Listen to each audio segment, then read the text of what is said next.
கடந்த 2 நாட்களாக டெல்டா பகுதி முழுவதும் ஆரஞ்சு அலர்ட் விடுக்கப்பட்டு மழை கொட்டி தீர்த்து கொண்டிருக்கிறது. இந்த சூழ்நிலையிலும் அனைத்து இந்திய அண்ணா திராவிட முன்னேற்ற கழகத்தின் பொதுச் செயலாளர் ஐயா எடப்பாடியார் அவர்கள் 240 கிலோமீட்டர் பயணம் செய்து டெல்டா பகுதியில் உள்ள 28 கிராமங்களுக்கு சென்று கொட்டும் மழையில் அங்கு உள்ள விவசாய நிலங்களை ஆய்வு செய்து நெற்பயிர்களை ஆய்வு செய்து விவசாயிகளிடம் குறைகளை கேட்டு அவர்களுக்கு ஆறுதல் சொல்லி இன்னைக்கு பத்திரிகையாளரை சந்திக்கிறாங்க.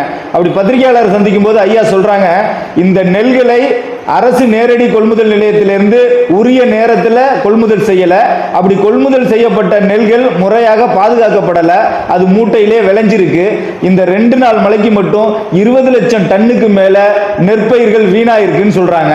இதுக்கு முறையான பதில் சொல்லாம, அதுக்குரிய அந்த துறையை சார்ந்த அமைச்சர் பதில் சொல்லாம, அறநிலைத்துறை அமைச்சர் சொல்றாரு, சேகர் பாபு கொரோனா டயத்தில் எங்க போனாரு, இப்போ வந்து ஆய்வு செய்யறாரு அப்படிங்கிறாரு.